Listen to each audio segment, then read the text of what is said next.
நற்செய்தி வாசகம். யோவான் எழுதிய நற்செய்தி 16ஆம் அதிகாரம் இறைவசனம் 5-11 முடிய. இப்போது என்னை அனுப்பியவரிடம் போகிறேன்.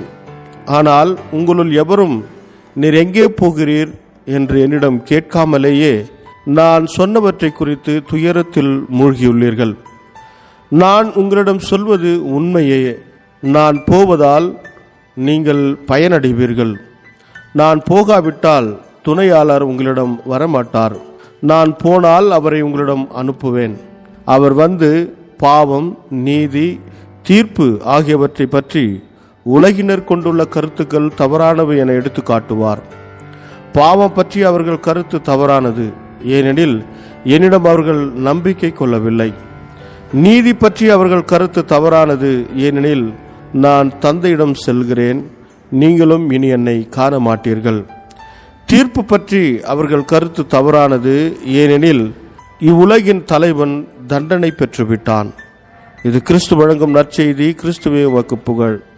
ಯೋಹಾನ ಅಧ್ಯಾಯ 16 ವಚನ 5-11. ಈಗಲಾದರೂ ನನ್ನನ್ನು ಕಳುಹಿಸಿದಾತನ ಬಳಿಗೆ ನಾನು ಹೋಗುತ್ತಿದ್ದೇನೆ. ಆದರೆ ನಿಮ್ಮಲ್ಲಿ ಒಬ್ಬರಾದರೂ ನೀನು ಎಲ್ಲಿಗೆ ಹೋಗುತ್ತಿರುವೆ ಎಂದು ನನ್ನನ್ನು ಕೇಳಲಿಲ್ಲ. ನಾನು ನಿಮಗೆ ಈ ಸಂಗತಿಗಳನ್ನೆಲ್ಲ ಹೇಳಿದ್ದರಿಂದ ನಿಮ್ಮ ಹೃದಯಗಳು ದುಃಖದಿಂದ ತುಂಬಿ ಹೋಗಿವೆ. ಆದರೆ ನಾನು ನಿಮಗೆ ಸತ್ಯವನ್ನೇ ಹೇಳುತ್ತೇನೆ, ನಾನು ಹೋಗುವುದು ನಿಮ್ಮ ಒಳ್ಳೆಯದಕ್ಕಾಗಿಯೇ.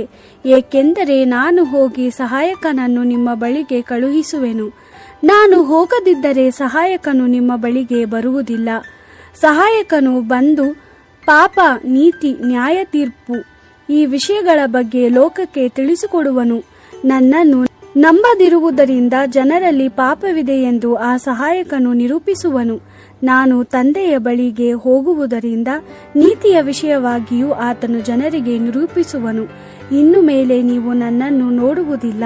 ನ್ಯಾಯ ತೀರ್ಪಿನ ಕುರಿತಾದ ಸತ್ಯವನ್ನು ಆ ಸಹಾಯಕನು ಈ ಲೋಕಕ್ಕೆ ಸಾದರಪಡಿಸುವನು. ಏಕೆಂದರೆ ಈ ಲೋಕದ ಅಧಿಪತಿಗೆ ಈಗಾಗಲೇ ನ್ಯಾಯ ತೀರ್ಪಾಗಿದೆ. ದೇವರ ವಾಕ್ಯವಿದು. ದೇವರಿಗೆ ಕೃತಜ್ಞತೆ ಸಲ್ಲಲಿ. Gospel according to John chapter 16 verse 5-11. But now I am going to the one who sent me, and none of you asks me where I am going. For you are overcome with grief because of what I have said. Indeed, believe me, it is better for you that I go away, because as long as I do not leave, the advocate will not come to you. But I am going away, and then I will send him to you. When he comes, he will clearly prove to the world what its sin has been, what the way of righteousness is, and how the judgment has come. What has its sin been?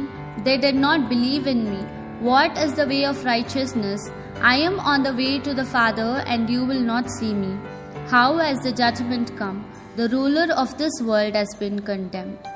The Gospel of the Lord. Praise to you, Lord Jesus Christ.